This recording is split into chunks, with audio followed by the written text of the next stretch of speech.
Battle Through the Heavens. By Heavenly Silkworm Potato. Kabanata 1586. Lei Dong. Maliban sa angkan ng Xiao, na siyang unang bumaba, ang angkan ng Go at Han ay dapat ituring na pinakamalakas sa 8 mga sinaunang angkan. Nakarank sa likod nila ang Yan at Lei clan. Ang lakas ng bloodline ng magkabilang angkan ay hindi nagpakita ng anumang mga palatandaan ng pagkapagod kahit na pagkatapos ng maraming taon. Kaya naman, ang mga angkan ay napuno ng mga mahuhusay na individual. Bagamat hindi nila kayang ikumpara ang mga Go at Han clans, sila ay mas malakas kaysa sa Yao, Shi at Ling clans ay maaaring tumugma. Marahil ito ang dahilan kung bakit ang dalawang angkan ay hindi ang unang inalis ng angkan ng Han. Ang isang malambot na persimmon ay madaling pisilin. Maliwanag, ang angkan ni Yan at Lei ay hindi kasama sa pahayag na ito. Siyempre, pagkatapos masira ang lahat ng madaling target, darating din ang kanilang turn sooner or later. Ang Go clan ay lumitaw na medyo masigla ngayon. Ang pagbisita ng mga pinuno ng angkan ng Yan at Lei ay itinuturing na isang mahalagang bagay kahit sa angkan ng Go. Kaya naman, ang kanilang paninindigan ay lubhang solemna. Ito ay maaaring ituring na nagbigay ng sapat na mukha sa parehong mga pinuno ng angkan. Sa oras na dumating sina Xiaoyan at Zhong sa labas ng bulwagan, ang lugar ay puno na ng mga tao. Ito ay malinaw na lumitaw na masigla. Nakaupo sa kaliwa ng upuan ng pinuno ay ang pinuno ng angkan ng Yan clan, si Yan Jin. Tahimik na sumilip silang dalawa sa hall. Pagkatapos nito, tumungo sila sa isang disyerto na lugar. Itinuro ng daliri ni Zhong ang isang medyo may edad na lalaki sa kaliwa ng punong upuan at mahinang sinabi. Tumingin ang mga mata ni Xiaoyan sa direksyon kung saan itinuturo ni Zhong. Makikita ng isa ang isang matangkad na pulang lalaki na nasa katanghaliang gulang na nakadamit na nakaupo sa isang mataas na upuan. Ang lalaki ay mukhang nasa edad 40. Siya ay may medyo magaspang na hitsura. Matangkad na pula ang magkabilang kilay niya. Tila may dalawang nagninangas na apoy. Ang aura ng taong ito ay malambot at lihim. Siya ay tila isang kumpol ng mainit na lumalamon na apoy. Talagang hindi ka panipaniwala. Gayunpaman, ang pakiramdam na ibinibigay niya sa akin ay medyo kakaiba. Nagsalita si Xiaoyan na may seryosong ekspresyon. Mula sa kanyang espiritual na pagdama ang nasa katanghaliang gulang na lalaki ay lumitaw na parang isang kumpol ng apoy. Bukod dito, ang apoy na ito ay hindi mainit. Sa halip, mukhang kalmado ito. Ito ang pangunahing dahilan para maging seryoso ang ekspresyon ni Xiaoyan. Ang ikinagulat niya ay nakaramdam siya ng pamilyar na pakiramdam mula sa katawan ng pinuno ng clan na ito ng angkan ng Yan. Maaaring siya ay mukhang nasa edad 40 ngunit siya ay isang matandang demonyo na nabuhay ng hindi namamalayan ng mahabang panahon. Marahan na tumawa si Zhong at agad na sinabi. Senior Brother Xiaoyan, ang kontrol ng clan head ng Yan clan na ito sa apoy ay umabot na sa pinakamataas na antas. Ayon sa sinabi ng ama, may 2 uri ng Heavenly Fire Flame ang nasa loob ng kanyang katawan.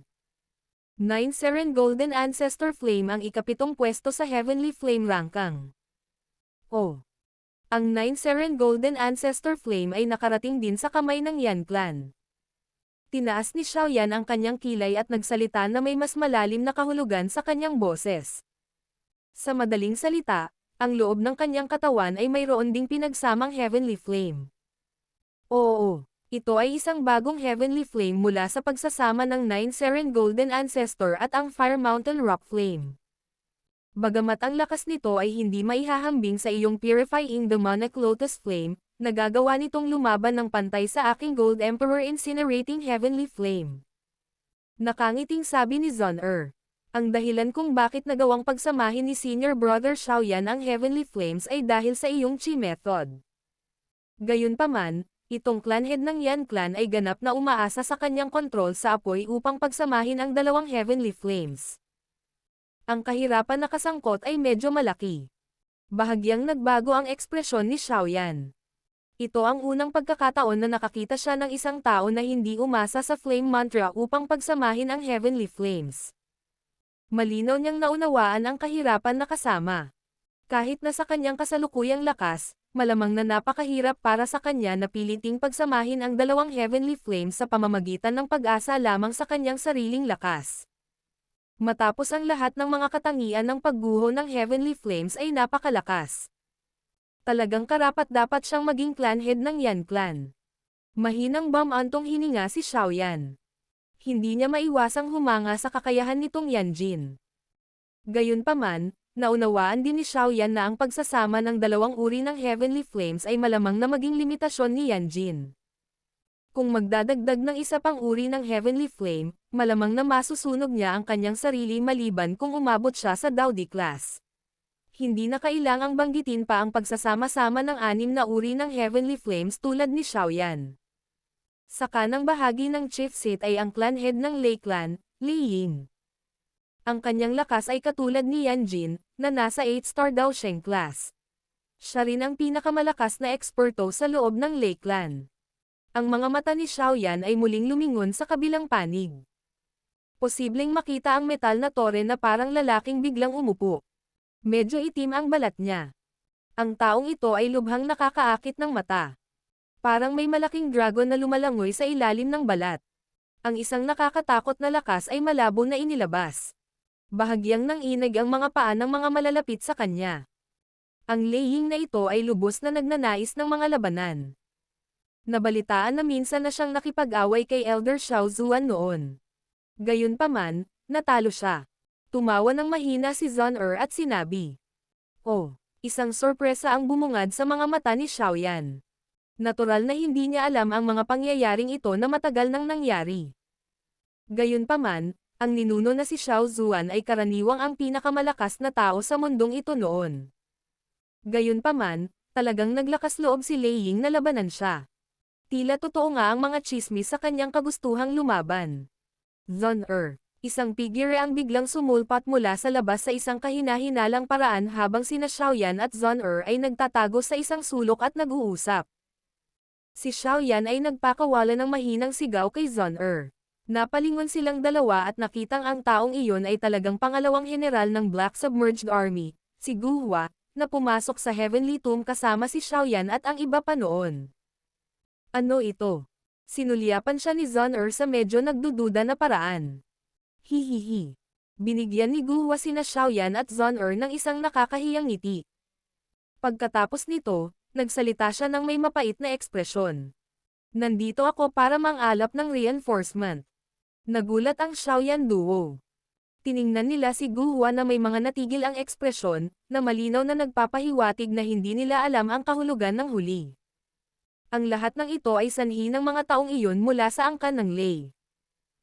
Sa sandaling dumating sila sa angkan ng Lei, nagsimula silang gumala sa paligid at sinasadyang pukawin ang marami sa ating Black Submerged Army na makipaglaban sa kanila. Sa huli, hindi napigilan ng mga taong iyon ang kanilang sarili at nagalit. Bukod dito, sila ay lubos na binugbog ng kabilang partido. Nakakahiya. Pinagsalikop ni Gu Hua ang kanyang mga kamay at tumawa ng mapait. Bagamat alam kong ito ang ugali ng mga taong iyon mula sa angkan ng Lei, kung tayo, bilang nakatataas ay hindi hahakbang pagkatapos na matalo ang ating mga nasasakupan, talagang masasaktan sila. Kaya't ang iilan sa amin ay nakialam din at pinatalsik ang mga taong iyon pabalik. Hindi sinasadyang ngumiti si Xiaoyan. Ang mga taong ito. Hindi ba't ayos lang na pinatalsik mo sila? Total panauhin naman sila. Huwag mong sabihin sa akin na balak mo silang habulin. Sa tingin mo ba ay hindi alam ito ng ama at ng clan head ng Lei Clan? Gayunpaman, hindi sila mapakali na harapin ang usaping ito sa pagitan ng mga nakababatang henerasyon. Inilibot ni Zhang ang kanyang mga mata at sinabi. Tama. Okay lang pagkatapos natin silang paalisan. Gayunpaman, tumanggi ang mga taong iyon na aminin ang pagkatalo. Nakakita sila ng ilang reinforcement na tumalo kay Gushing, Guyao at ako. Medyo nanlumo ang ekspresyon ni Gu Hua. Ang pagiging matalo sa kanyang home ground ay higit o hindi gaanong makakasakit sa kanyang pride. Kung tutuusin, isa siya sa 4 na dakilang general ng Black Submerged Army.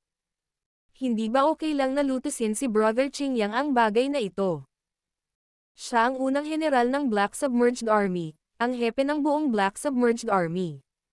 Si Brother Qingyang ay natalo din ng taong iyon. Kung hindi, hindi ako pumunta para hanapin ka. Saglit na nag-alinlangan si Guhua bago siya tuluyang tumawa ng mapait. Oh, ang mga ekspresyon ni Xiaoyan at Zon ay sa wakas ay bahagyang nabago matapos marinig ang mga salitang iyon. Ang kasalukuyang Gu Qingyang ay isang elite na 2-star daosheng. Mayroon talagang isang miyembro ng nakababatang henerasyon mula sa angkan ng Lei na maaaring talunin siya. Maaaring ang taong iyon. Biglang kumunat ang noo ni Zon at nagtanong. Tama. Tumanggo si Guhua ng may panlulumong paraan. Sinabi niya. Hindi inaasahan na talagang naging ganito siya kalakas. Sino ang lalaking iyon? Tanong ni Xiaoyan na may kaunting pag-uusisa. Si Lei Dong, ang pinaka-nakakasilaw na henyo sa loob ng Lei Clan sa daan-daang taon. Minsan na siyang nanatili sa loob ng Lei Realm Lightning Demon Pool sa loob ng 5 taon, na tumagal ng 1 taon na mas mahaba kaysa sa record na ginawa ni Lei Ying noong bata pa siya. Bagamat bahagi ng dahilan ay dahil sa pag-aayos ng buong clan, walang duda sa kanyang kakayahan o talento. Nag-isip sandali si Zon bago sumagot. Bahagyang tumanggo si Xiaoyan. Hindi inaasahan na magkakaroon ng isang napakahusay na miyembro ng nakababatang henerasyon mula sa loob ng angkan ng Lei. Mukhang may matibay na pundasyon ang angkan ng Lei na ito. Dagdag pa. Ang Lei Clan ay minsang pumunta sa Gu Clan na may proposal ng kasal. Bukod dito, maraming elder ang nag-aproba noon. Gayunpaman, ang bagay na ito ay pansamantalang isinantabi dahil sa iba pang mga bagay. Ang mga pangunahing tauhan ng kasal, na hindi nangyari, ay kami ni Lei Dong. Nagsalita si Zon sa medyo walang magawang paraan. Nagulat si Xiaoyan. Hindi inaasahan na sinubukan talaga ng taong ito na agawin ang kanyang magiging asawa. Zon kahit na ang taong iyon ay lubos na nagtatago ng labanan, ang lugar na ito ay pagkatapos ng lahat ng angkan ng Go. Kung ang mga taong iyon ay pinahihintulutang bumalik pagkatapos nito, malamang na magmumukha tayong mababa kapag nakilala natin sila sa hinaharap. Pinagsalikop ni Guhua ang kanyang mga kamay at tumawa.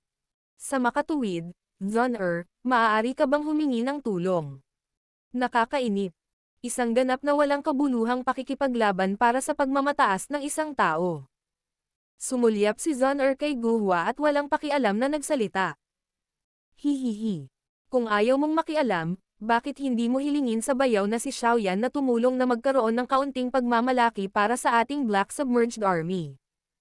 Kahit na ang pinuno ng angkan ay nasisiyahan sa bayaw na si Xiaoyan, ang mga kapatid mula sa Black Submerged Army ay may mga numero. Sisiguraduhin naming magiging masigla ang iyong kasal pagdating ng panahon.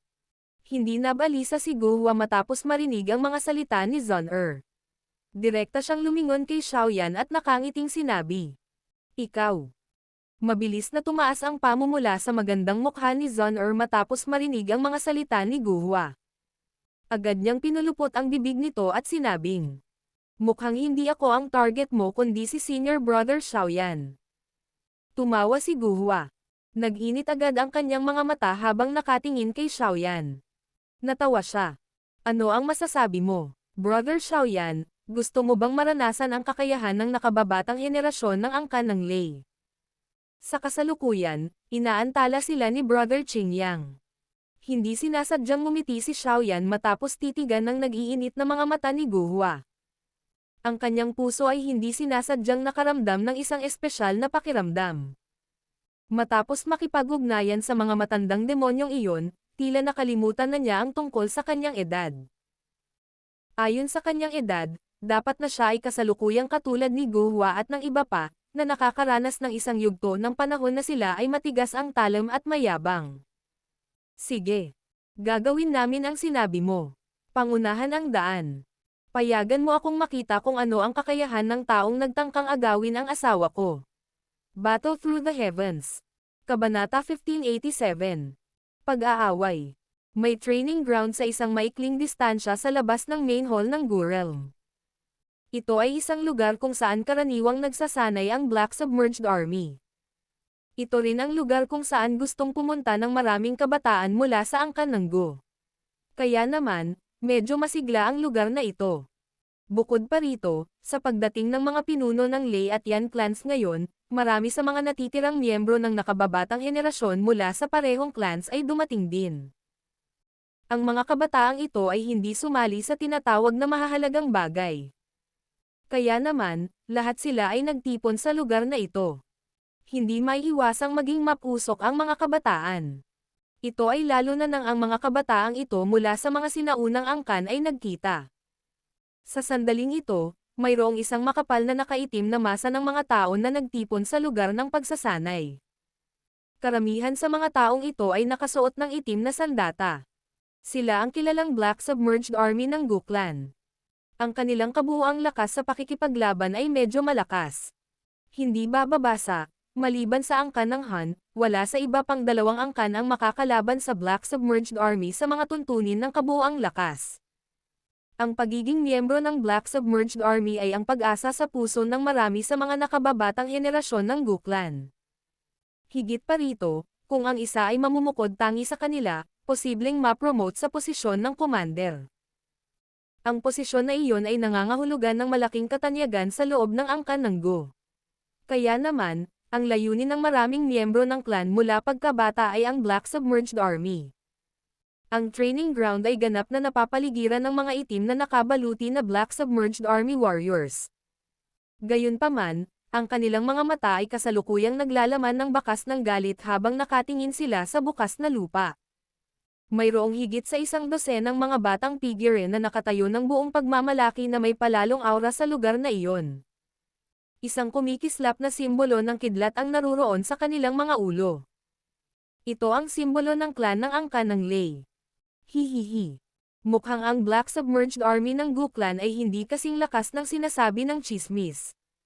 May nagsabi pa sa akin na makipag-ugnayan sa inyong lahat bago ako dumating.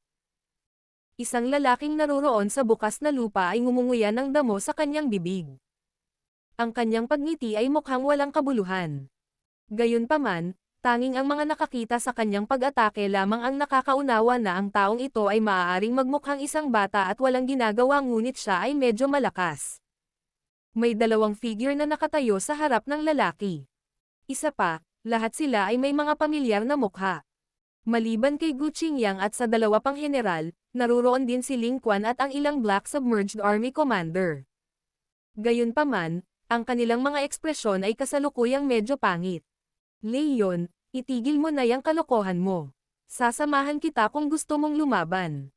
Lalaban tayo kahit anong gusto mo. Si Gu Xing, na isa sa 4 na dakilang general, ay nagsalita sa malalim na boses. Bahagyang kumunot ang noo niya sa mukha ng medyo nakakatang na panunukso. Anong saya bang makipaglaban sa isang malaking bloke na tulad mo? Kanina, kahit ang iyong unang general ng Black Submerged Army, si Gu Qingyang, ay natalo kay Kuya Lei Dong. Mukhang mas malakas pa ang nakababatang henerasyon ng aking Lei clan kaysa sa angkan ng Gu.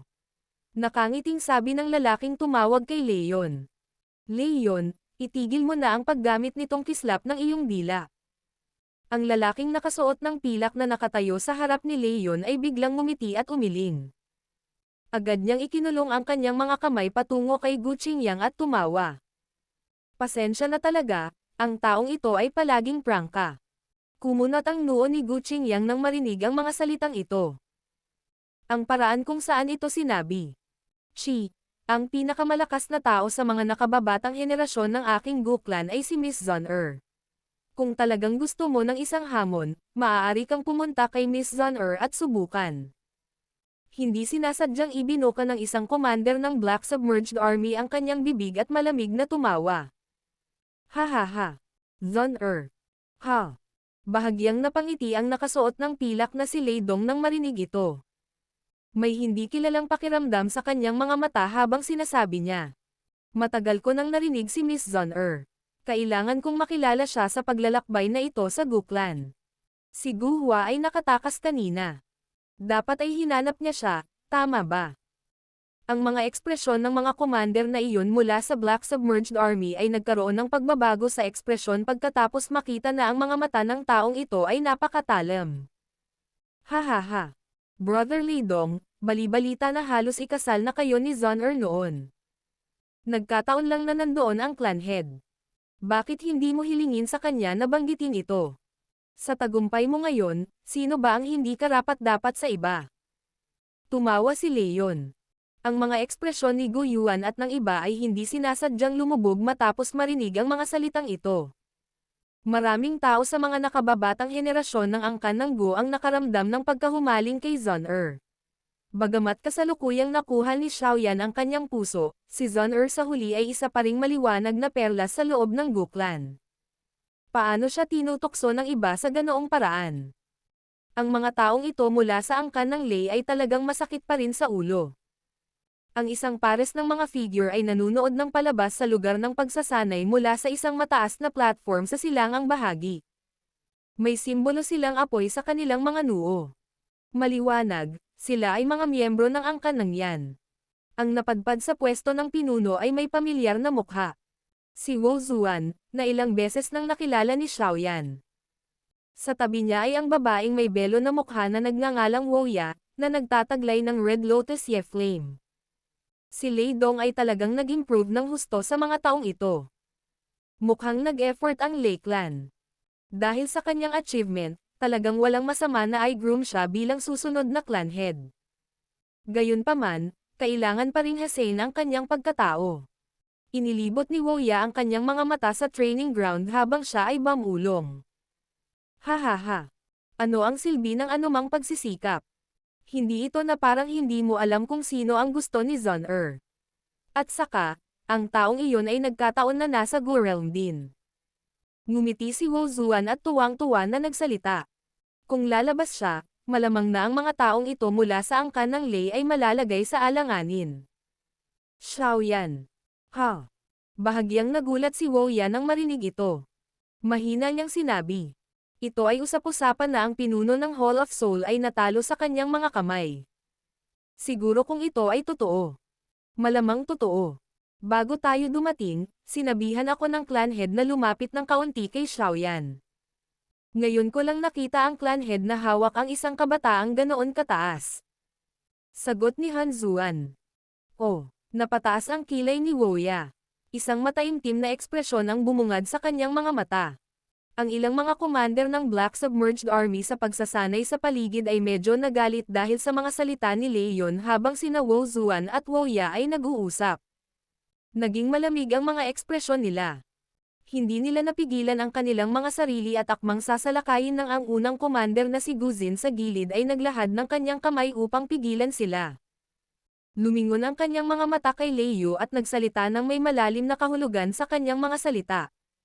Leon, minsan, hindi magandang bagay ang pagiging mapanghusga. Mag-ingat sa pag-akit ng gulo sa iyong mga salita. Oh, ganun ba? Ngumiti si Leon at nagsalita sa paraang walang pag-aalinlangan nang marinig ito. Sa tingin ko dapat ganoon ang kaso. Isang mahinang tawa ang biglang umalangaw-ngaw sa training ground pagkatapos ng mga salita ni Leon. Agad na napalingon ang maraming pares ng mga mata na naruroon. Maaaring makita ng isa ang tatlong figure na lumilitaw sa mataas na entablado sa hilaga ng training ground ng biglaan. Ang mga taong ito ay nakatingin sa lugar ng pagsasanay. Zon-er, Xiaoyan. Nagulat si Gu Qingyang at ang iba pa nang makita ang dalawa sa tatlong figure. Hihihi. Ito ay tiyak na si Miss Zon-er mula sa angkan ng Gu.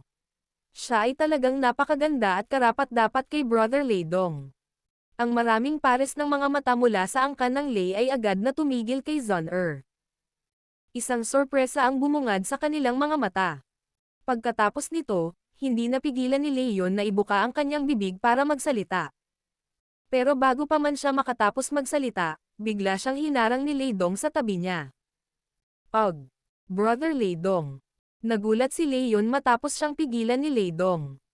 Inikat niya ang kanyang ulo ng may pag-aalinlangan, para lamang matuklasan na si Lei Dong ay same time na nakatitig sa isang itim na nakadamit na binata sa tabi ni Zon-er. Kung tama ang hula ko, dapat ang kaibigang ito ay si Xiaoyan mula sa angkan ng Xiao, tama ba? Diretso ang tingin ni Lei Dong kay Xiaoyan. Ang kanyang mapupungay na mga mata ay naglalaman ng ilang hindi malinaw na pananabik sa kanila. Xiaoyan. Nagbago ang ekspresyon ni Leon nang marinig ang pangalang ito. Hindi niya sinasadyang napabulalas. Yung Xiaoyan na napapabalitang natalo si Han Miesheng. Kalmadong ngumiti si Xiaoyan habang nakatayo sa mataas na entablado at tumango. Chi, mas mayabang pa ang brat na ito kaysa sa amin. Ano ang maipagmamalaki sa pagkatalo niya kay Han Miesheng? Baka sinadya siya ng kabilang partido na manalo. Ang karaniwang mapagmataas na miyembro ng Lei Clan ay nakadama ng disgusto pagkatapos makita ang ganitong paraan ni Xiaoyan. Nagsimula silang mag-ungol ng mahina. Kahit mahina ang boses nila, kumalat pa rin ito. Walang nakakaalam kung sinadya o hindi sinasadya ang ginawa nila. Bahagyang nakasimangot si Zhon'er habang nakatayo siya sa mataas na entablado. Bakas sa kanyang magandang mukha ang lamig. Magsasalita pa sana siya nang iwagayway ni Xiaoyan ang kanyang kamay. Humakbang siya at tumawa ng mahina. Nabalitaan ko na ang iilan sa inyo ay narito para makipag-spar at magsaya. Maaari ko bang malaman kung maaari din akong sumali sa kasiyahan? Hihihi. Nandito ka ba para tulungan silang makabalik sa atin? Gayunpaman, hindi ka galing sa angkan ng Go, di ba? Sabi ni Lei Dong. Namula ang kanyang mukha matapos makitang si Xiaoyan ay nagpapakita ng mga senyales na tatayo na siya para sa Gu Clan. Si Brother Xiaoyan ay ang asawang lalaki ni Zhon'er. Siya ay maituturing na miyembro ng aming angkan ng Gu. Nagsalita si Gu Qingyang sa mahinang boses. Ang relasyon sa pagitan ni Xiaoyan at Zhon'er ay malawak na kilala sa loob ng angkan ng Gu. Bukod dito, sa kasalukuyang lakas ni Xiaoyan, kahit ang pinuno ng angkan ay tinanggap ito. Ang bagay na ito ay karaniwang napagpasyahan at walang sino man ang maaaring magbago ng desisyon. Oh, biglang kumunat ang noo ni Lei Dong nang marinig ito. Agad niyang dinilaan ang labi. Isang itim na arko ng kidlat ang bumungad sa kanyang mga mata habang sinasabi niya. Dahil interesado si Brother Xiaoyan, mangyaring sumali sa amin. Biglang lumabas ang itim na kidlat mula sa loob ng katawan ni Lei Dong matapos tumunog ang kanyang huling salita. Isang kumakaluskos na kidlat ang bumalot sa kanyang katawan habang kumakalat ang kakaibang ligaw at marahas na aura, na naging sanhi ng pagbabago sa mga ekspresyon ng marami. Nagtataka ako kung paano haharapin ni Xiaoyan ang bagay na iyon. Si Gu Qingyang at ang iba pa ay matamang nakatingin sa itim na kidlat na namamalagi sa paligid ng katawan ni Lei Dong. Kanina, natalo na sila nitong nakakatakot na itim na kidlat. Ang lakas ng opensiba ng itim na kidlat na ito ay napakahusay. Maging ang kanilang mga depensa ay madaling nasira sa pakikipag-ugnay. Black Demon Lightning Ha. Isang sorpresa ang bumungad sa mga mata ni Xiaoyan habang tinitingnan niya ang pamilyar na itim na kidlat sa katawan ni Lei Dong. Hindi inaasahan na talagang nakontrol ng huli ang Black Demon Lightning. Malamang na ang kakayahan nito sa pakikipaglaban ay napakahusay din. Hindi nakakagulat na nagawa niyang talunin si Gu Qingyang at ang iba pa. Gayunpaman, hindi ito nagdulot ng malaking banta kay Xiaoyan. Gumalaw ang katawan ni Xiaoyan sa harap ng maraming pares ng mga mata. Direkta siyang humarap sa harap ni Lei Dong. Ang kanyang mga mata ay dumaan sa 12 ng mga miyembro ng Lei Clan. Pagkatapos nito, inilipat niya ang kanyang mga binti at tumawa sa harap ng maraming natulala na mga pares ng mga mata. Walang gaanong oras. Bakit hindi kayong lahat na umatake ng magkasama? Battle Through the Heavens. Kabanata 1588. Spar. Ang mga salita ni Xiaoyan ay walang alinlangan na nagdulot ng kaguluhan sa lugar na ito. Hindi nagtagal, maraming mandirigma mula sa Black Submerged Army ang nagsaya sa Yushan. Sa kabilang banda, ang mga miyembro ng Lei Clan ay may mga pangit na ekspresyon. Ito ang unang pagkakataon na sila ay minamalas. Xiaoyan, hindi ka dapat kumilos ng labis na mayabang. Nawala na rin ang nakangiting mukha ni Leon habang siya ay sumisigaw ng malakas. May mga pagkakataon na hindi maganda ang pagsisikap na manalo gamit ang mga salita. Bahagyang ngumiti si Xiaoyan. Kalmado at walang ripple ang ekspresyon niya. Malinaw din niyang narinig ang sinabi ni Leon kanina. Bagamat hindi niya gustong humanap ng mali sa huli, ang kanyang puso ay hindi sinasadyang nakaramdam ng pagkadismaya sa kanya na pinagtatawanan si Zhon'er. Bukod dito, naunawaan din niya sa kanyang puso na kung nais niyang makuha ang mga ligaw na taong ito na masunurin na isara ang kanilang mga bibig, kakailanganin niya ang ilang malupit na taktika. Napakunot ng luho si Lei Dong. Tiningnan niya ang nakaitim na binata sa kanyang harapan at malabo na nakaramdam ng panganib sa kanyang puso. Maaaring isipin ng ibang tao na ang pagkatalo ni Xiaoyan kay Han Mieshen ay tsismis lamang, ngunit malinaw niyang naiintindihan sa kanyang puso na ito nga ang katotohanan. Bukod dito, alam pa niyang hindi nagpigil si Han Mieshen kahit kaunti. Sa halip, natalo siya matapos gamitin ang lahat ng kanyang lakas. Minsan na niyang narinig na binanggit ng clan head na ang pinakamalakas na tao mula sa nakababatang henerasyon sa kontinente ng Daoqi ay tiyak na si Xiaoyan mula sa Xiao Clan. Hindi malilimutan ni Lei Dong ang mahinang buntong hininga sa tono ni Lei Ying habang binibigkas niya ang mga salitang ito. Ang gayong tao ay talagang lumitaw sa angkan ng Xiao, na tinanggihan. Ito ay talagang nagdulot ng isang malaking kawalang paniwala. Si Lei Dong ay isang taong gustong makipaglaban. Upang makapagsanay, nakapagtiis siya ng 5 taon sa loob ng Demon Lightning Pool nang walang anumang balita at dinanas niya ang pait dahil sa pagkagat ng 10,000 kidlat sa panahong ito. Ito, kasama ang maraming mga mapagkukunan na ginamit ng angkan ng Lei sa pag-aayos sa kanya, ay nagbigay daan sa kanya upang angkinan ang kanyang kasalukuyang tagumpay. Mula sa kaibuturan ng kanyang puso, labis niyang ayaw aminin na ang kanyang tagumpay ay hindi man lang may kumpara sa isang taong mula sa isang tinanggihang angkan. Dahil ang kapatid na si Xiaoyan ay gumawa ng ganoong kahilingan, Leon, dapat makinig kayong lahat sa kanya. Dahan-daang bamantong hininga si Lei Dong at nagsalita sa walang pakialam na boses. Naiintindihan. Ang mga ekspresyon ni Leon at ng iba ay lumubog nang marinig ang mga salitang ito. Agad naman silang ngumiti ng malamig at pumayag. Sa isang biglaang hakbang pasulong, ang mga aura mula sa 10 sa kanila ay biglang tumaas hanggang sa tuktok. Ang aura ni Leon ang pinakamalakas sa kanila. Talagang umabot na ito sa mataas na antas ng klase ng Bansheng. Ang natitira ay halos nasa 9 na bituin na klase ng Daozun. Ang mga ekspresyon ng maraming naruroon ay bahagyang nabago matapos ang 10 mabangis na aura na ito ay sumiklab. Malamang na medyo mahirap harapin ang kombinasyon ng 10 taong ito. Xiaoyan, hayaan ang aking Lei Clan na makita kung totoo ang mga tsismis na iyon. Ang katapangan ni Leon ay muling tumaas pagkatapos ng aura. Isang mahinang sigaw ang napalabas.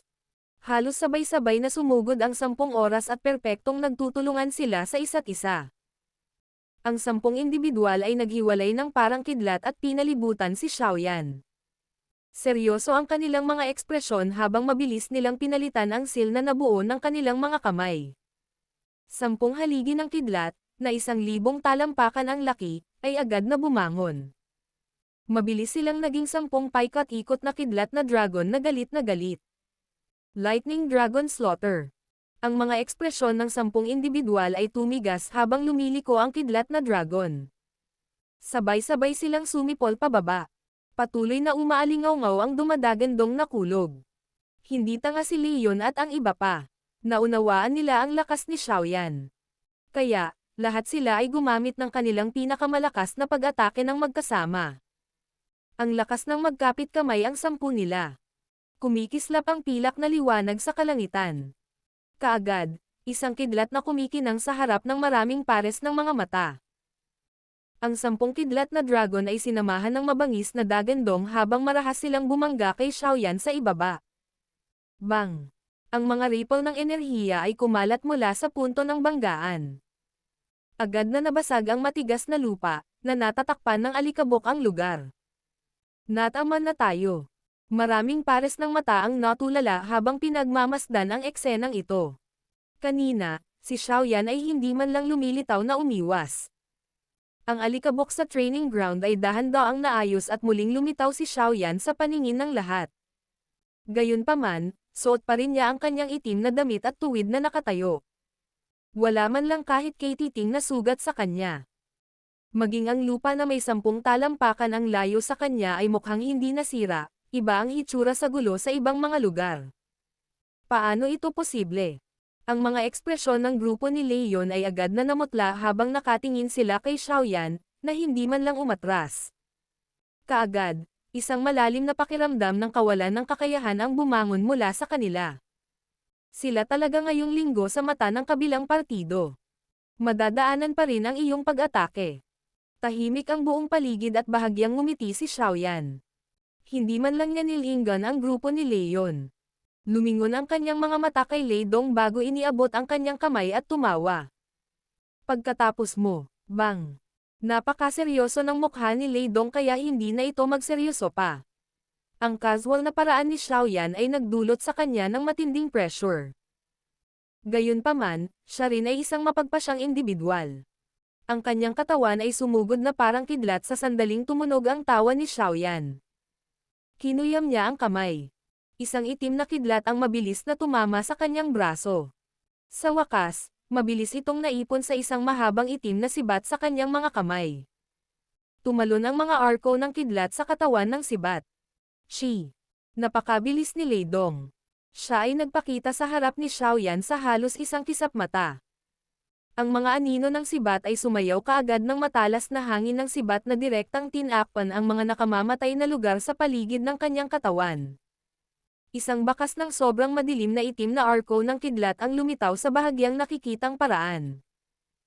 Kung ito ay nakipag-ugnayan dito, isang madugong butas ang mabubuo kahit sa katawan ng isang 3-star elite na Daosheng. Lahat ng nasa labas ng battleground ay nagpipigil ng hininga habang nakatingin sa tuloy-tuloy na daloy ng mga anino ng sibat, na hindi nagpapahintulot sa isa na makahinga. Talagang hindi nila maisip kung paano nila haharapin ang ganoong kabilas na pag-atake kung sila ang nasa lugar ni Xiaoyan. Ang Lei Dong na ito ay talagang may kakayahan.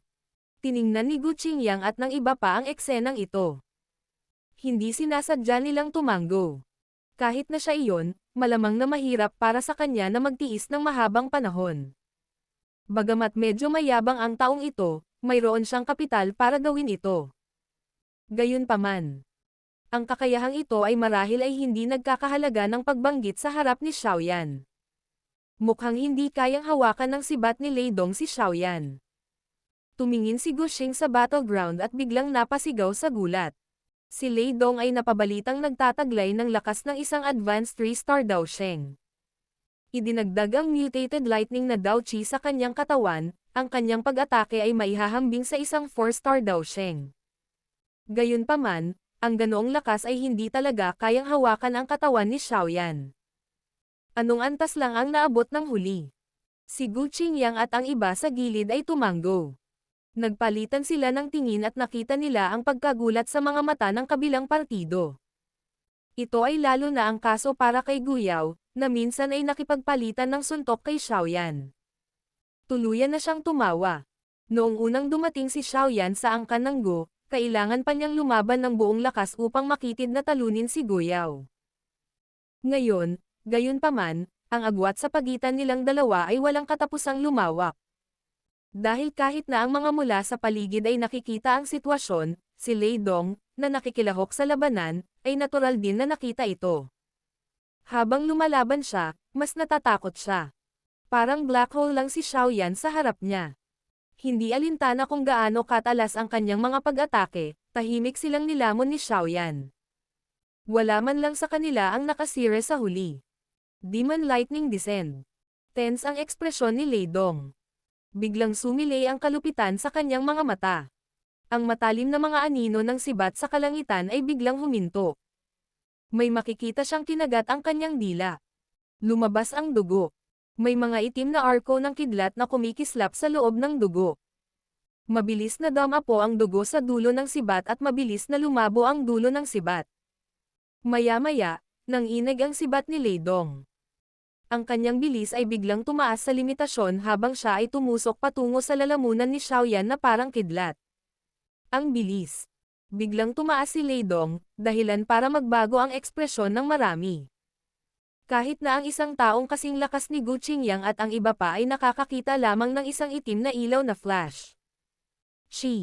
Ang pakikipag-ugnayan ay tumagal lamang ng ilang sandali.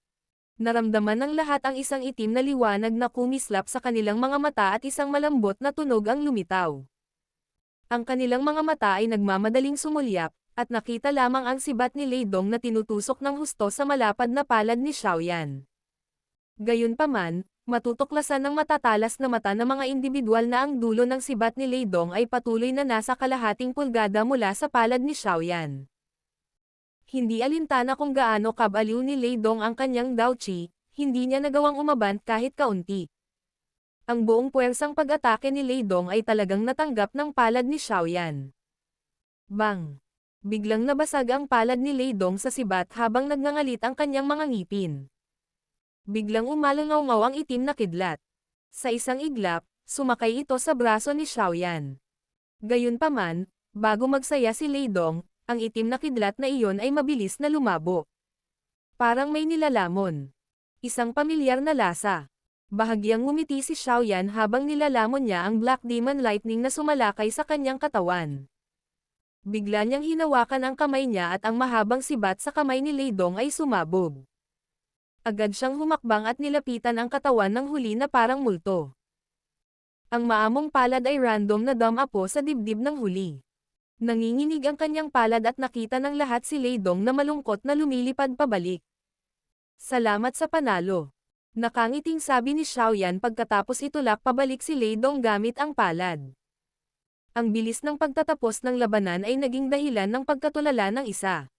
Sa loob ng ilang minuto, madaling natalo ang grupo ni Lei Dong sa mga kamay ni Xiaoyan. Natahimik sandali ang lahat sa battleground dahil dito. Di nagtagal, nagsimulang magsaya ang maraming Black Submerged Army Warriors.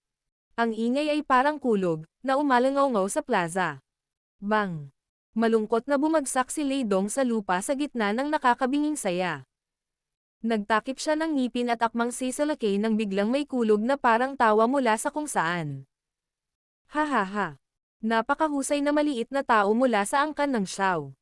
Talagang may malaking agwat ang maliliit na brats na ito kumpara sa iyo. Gayunpaman, medyo naging makati ang kamay ko pagkatapos kong panoorin ito. Maaari ko bang malaman kung matapang ka para makatanggap ng strike mula sa akin? Ang pinuno ng angkan ng Lei. Ang matandang ito ay talagang walang pakialam sa kanyang seniority. Si Gu Qingyang, Zhon Er at ang iba ay agad na nagbago ng ekspresyon nang marinig ang malakas na tawa na ito. Hindi nila akalain na ang baliw na matandang ito sa labanan na may kinikilingan sa kanyang mga kamag-anak ay talagang hindi makakapigil sa pagpapakita. Tila ang pagkatalo ni Xiaoyan sa mga nakababatang henerasyong ito ng angkan ng Lei ng mag-isa ay naging dahilan upang hindi siya makaupo. Ang biglaang eksenang ito ay naging sanhi din ng bahagyang pagkunot ng noo ni Xiaoyan. Hindi niya inaasahan na ang matandang ito ay talagang magpapakita ng kanyang sarili sa usaping ito sa pagitan ng mga nakababatang henerasyon. Relax, little fellow Xiaoyan. Itong matandang sarili na ito ay gagamit lamang ng 50% ng aking lakas. Ano ang masasabi mo? Muling tumunog ang malakas na tawa ni Lei Ying habang nakakunot ang noo ni Xiaoyan. Huminga ng malalim si Xiaoyan matapos makita ang pagdiin sa kanya ng matandang ito. Nang walang anumang hindi kinakailangang salita, pinagdikit niya ang kanyang mga kamay at sumigaw sa malalim na boses. Si Xiaoyan mula sa angkan ng Xiao ay hihingi ng payo mula sa iyo. Battle Through the Heavens. Kabanata 1589. Sumilip. Hahaha. Mabuti, matapang ka talaga. Nagtataglay ka ng lakas ng loob ni Xiao Zuan noon pa. Ang langit sa itaas ng training ground ay biglang nag-iba-iba. Kaagad, 3 figure ang kumislap at lumitaw.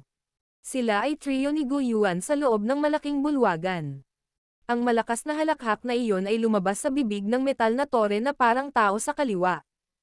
Bahagyang nakasimangot si Zhon Er habang nakatayo siya sa mataas na entablado sa di kalayuan. Si Gu Hua sa gilid ay lumubog ang mukha habang nagsasalita na may bahagyang pagkairita. Ano lang ang ginagawa ng pinuno ng angkan ng Lei? Sa mga tuntunin ng seniority, siya ay maraming beses na mas matanda kaysa kay Xiaoyan. Gayunpaman, talagang nangangahas siyang makialam. Naunawaan nilang lahat na kahit na si Xiaoyan ay kasalukuyang matatawag na pinakanamumukod tanging tao sa mga nakababatang henerasyon ng kontinente ng Daochi, ang kabilang bahagi dito ay ang pinuno ng angkan ng Lei.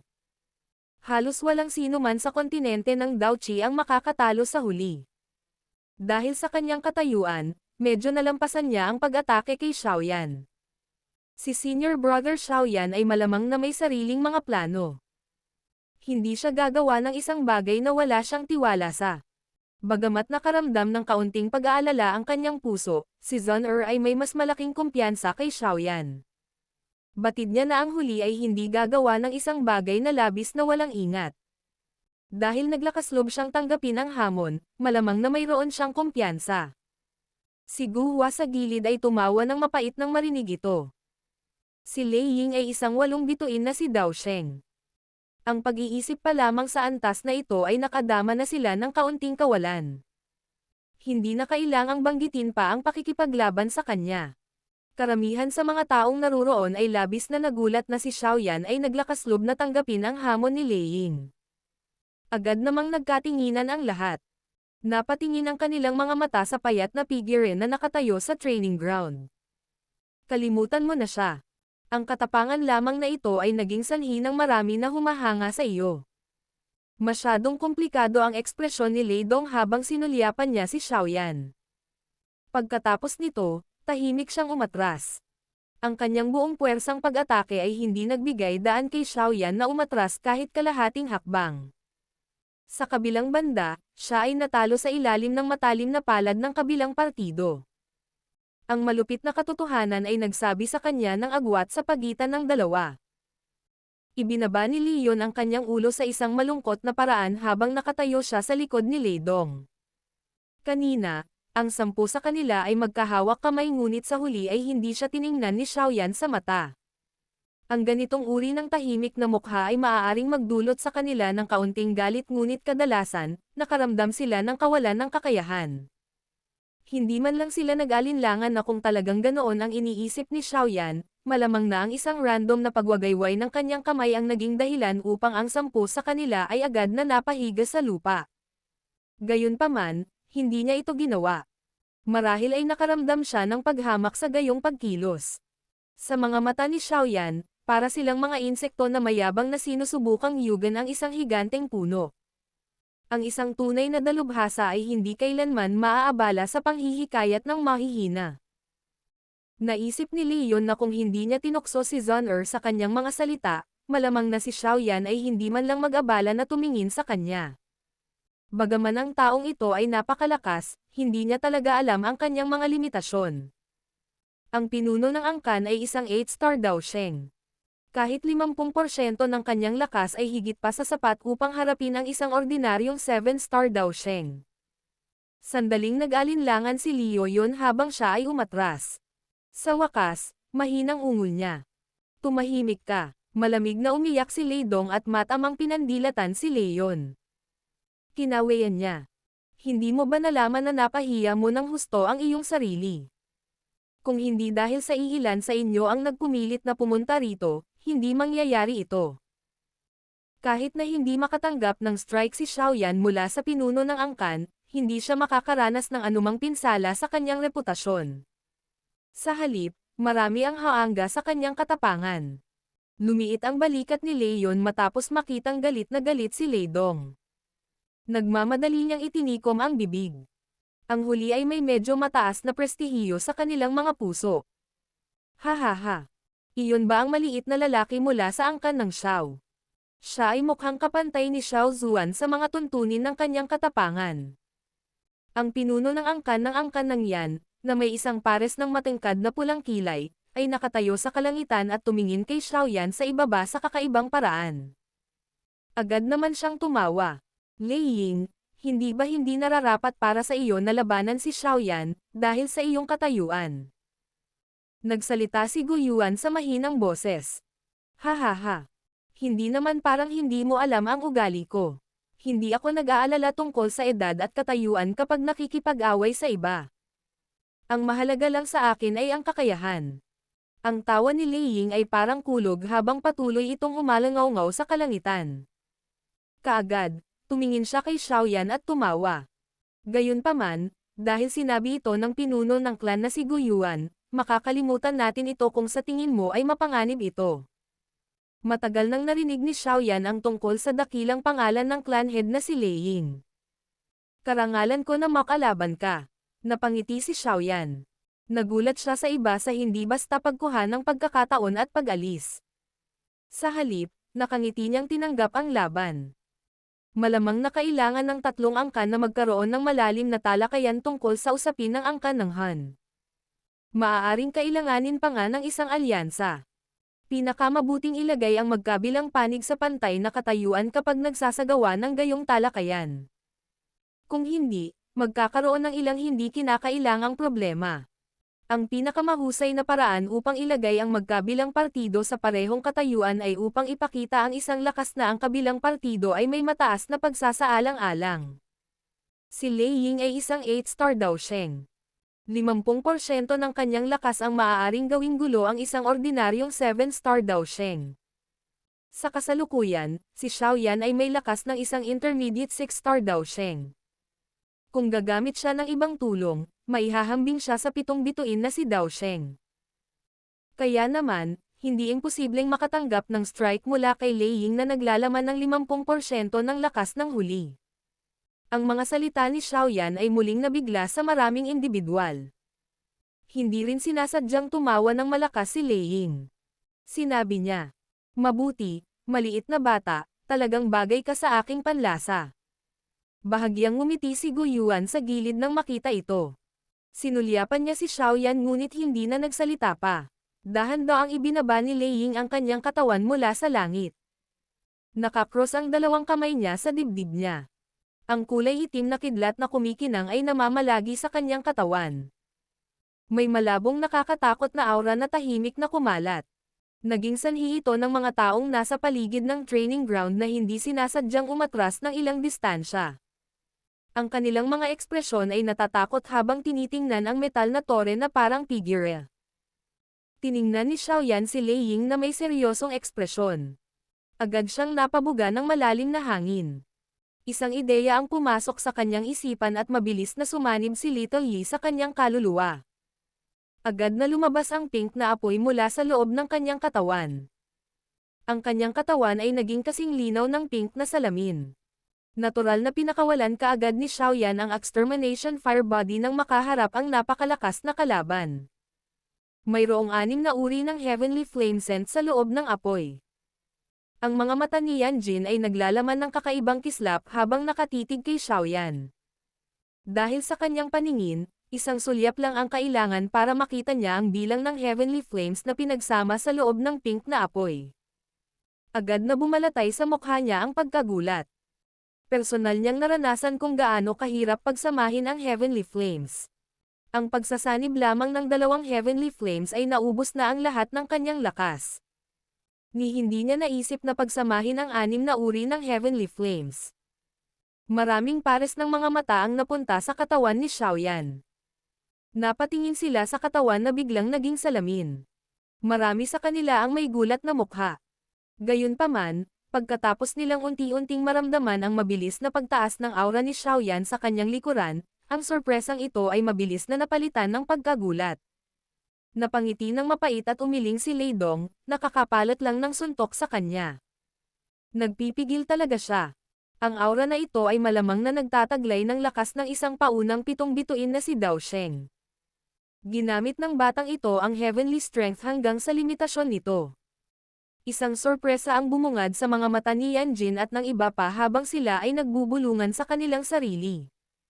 Clan Head Lei Ying, subukan mong tanggapin itong atake ko. Pumalakpak ang pagmamataas sa puso ni Xiaoyan habang muli niyang ginamit ang Extermination Fire Lotus at naramdaman ang pagsabog ng bulkan na parang puwersa ng pagpuksa. Swoosh swoosh. Isang apoy ang mabilis na naipon sa palad ni Xiaoyan habang ito ay tumama pasulong. Ito ay direktang pinagsama-sama sa isang katangi-tanging 6 na kulay na Fire Lotus sa isang nakakagulat na bilis.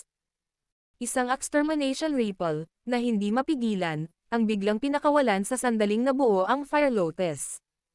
Naging sanhi ito ng magkasabay na tingin ni Yan Jin at Gu Yuan sa di kalayuan. Nakakatakot na Fire Lotus. Si Gu daw ng 3 immortal ng angkan ng Gu ay may matinding ekspresyon habang pinagmamasdan ang apoy na lotus sa palad ni Xiaoyan. Kahit siya ay nakakaramdam ng panganib mula rito. Hindi inaasahan na ang Fire Lotus na nilikha ni Xiaoyan pagkatapos na sumulong sa 6-star Daosheng class ay talagang nagtataglay ng napakalakas na lakas. Kung ginamit ito noong hinahabol sila ni Han Xia noon, ang lakas lang ng Fire Lotus na ito ay malamang na magdudulot ng takot sa huli. Ang Fire Lotus ay nagresulta sa pagkabigla ng maraming individual matapos itong lumitaw. Maging ang ekspresyon ni Lei Ying ay naging bahagyang solemna.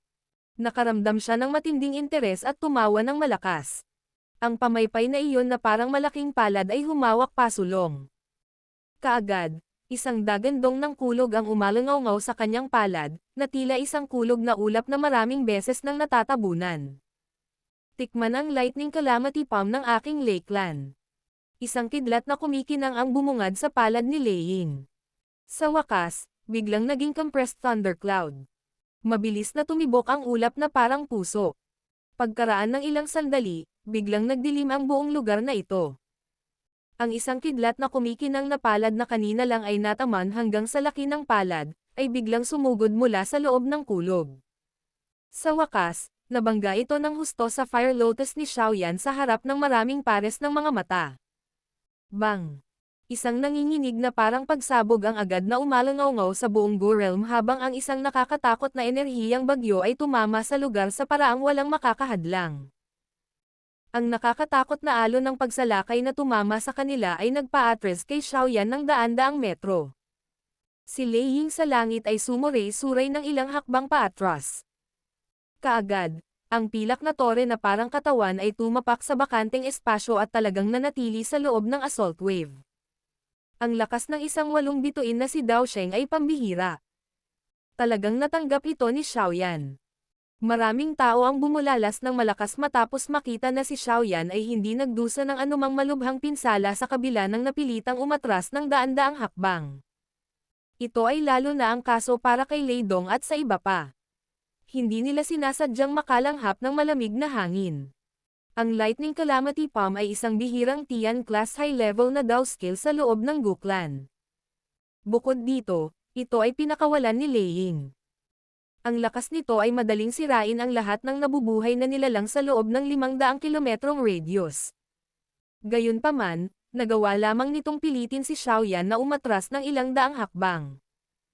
Ang nakakatakot na alon ay kumalat sa kalangitan habang ang lahat ay nakakaramdam ng pagkagulat. Kaagad, iwinagayway ni Gu Yuan ang kanyang manggas at ang espasyo mismo ay talagang gumuho. Isang malaking black hole ang lumitaw at nilamon ang lahat ng wild energy wave. Sa wakas ay ipinalakpak ni Gu Yuan ang kanyang mga kamay at tumawa pagkatapos makumplito ang pagkilos na ito. Lei Ying, ang Lightning Calamity Palm mo ay naglalaman ng higit sa 50% ng iyong lakas. Hahaha. Namumukod tanging kapwa. Talagang karapat-dapat kang maging inapo ni Xiao Zuan. Hindi nairita si Lei Ying nang marinig ito. Sa halip, tumawa siya ng malakas. Sarap na sarap sa pakiramdam ang hampas ng palad niya kanina. Tumawa ng mapait si Xiaoyan. Kasalukuyang namamanhid ang magkabilang kamay niya. Kaya naman, hindi niya nagawang pagdikitin ang kanyang mga kamay. Walang magawa niyang iling ang ulo sa harap ng maraming magalang na pares ng mga mata sa paligid niya. Bahagyang tumawa si Gu Yuan habang nakatayo sa langit. Agad na inilagay ang 2 kamay niya sa likod niya. Inangat niya ang kanyang ulo at tumingin sa walang laman na tulan. Ang mahinahong boses na iyon ay parang bigla ang kulog na naging sanhi ng pakiramdam ng isa na nagkahiwalay ang kanilang balat.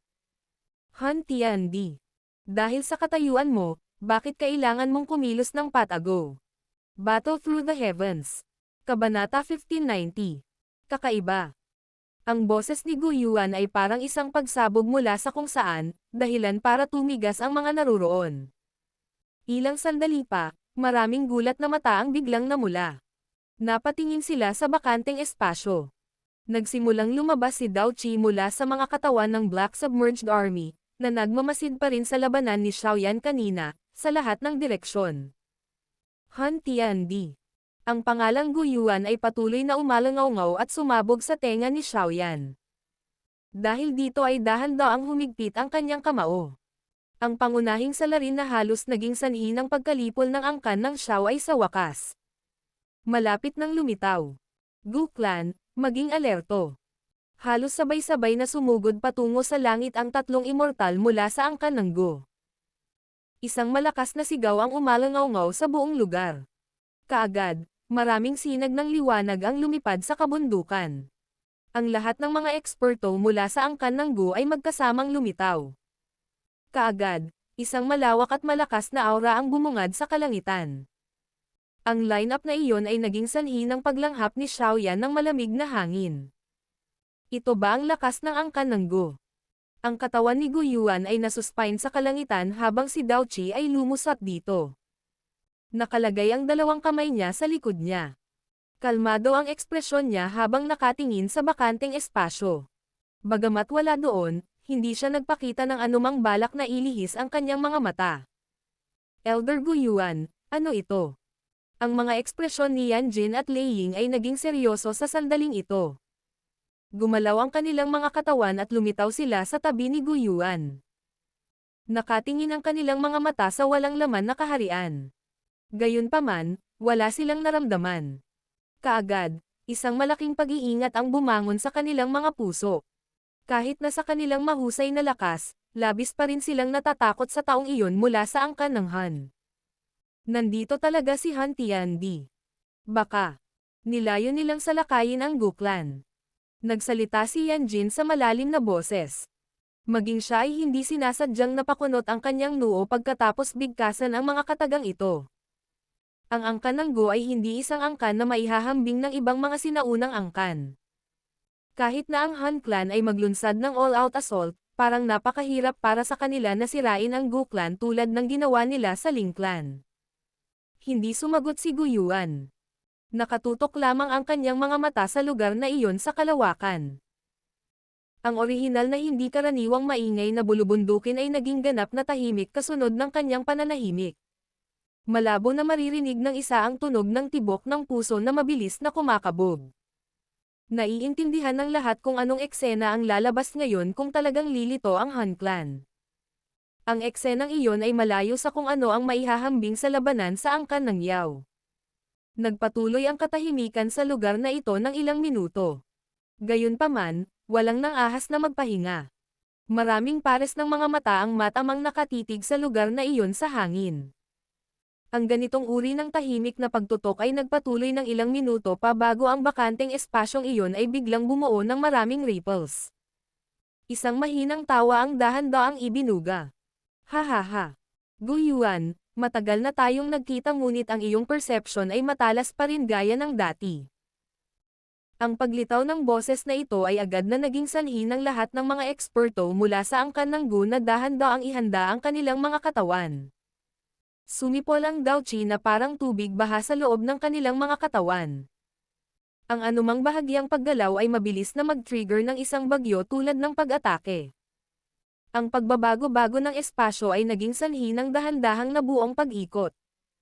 Isang mahabang kamay ang mabilis na iniabot mula sa loob ng swirl. Hawak nito ang tuktok ng swirl habang ang isang figure ay dahan-daang lumabas mula rito at tuluyang lumitaw sa harap ng mga mata ng lahat.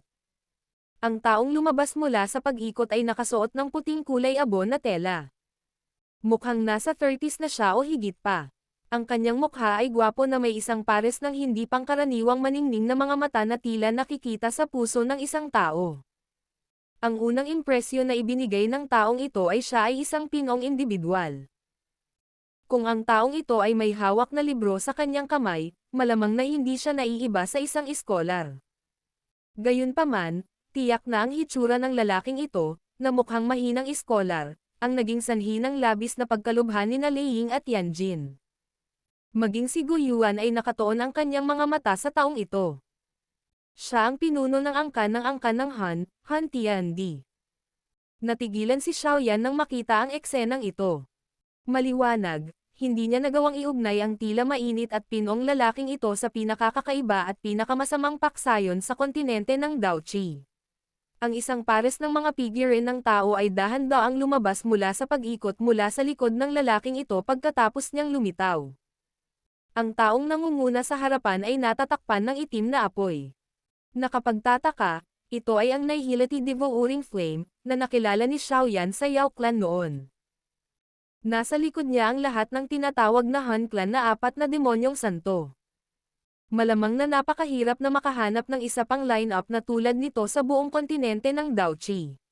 Sa hitsura ng mga taong ito, ang lahat ng elder ng Gu Clan ay nagsimulang magpakita ng tensyonado na mga ekspresyon. Maraming defensive light barrier ang tumaas mula sa loob ng bulubundukin. Ang liwanag ay tumawid sa isa't isa, na nagbigay dito ng napakatalino na anyo. Hahaha. Ang Gu Clan ay talagang napakasigla ngayon. Gu Yuan, Lei Ying, Yan Jin, tayong 4 ay malamang na hindi nagsasama-sama sa loob ng libu-libong taon, tama. Bahagyang ngumiti ang nakaputing nakadamit na lalaki sa kalangitan sa harap ng hindi mabilang na bilang ng mga defensive barrier sa ibaba. Malumanay ang boses niya habang nagsasalita. Han Tiandi, hindi ito lugar kung saan ka dapat pumunta. Napadako ang mga mata ni Gu Yuan sa lalaking nakasuot ng puti at dahan-daang sinabi. Walang lugar dito kung saan hindi ako dapat pumunta.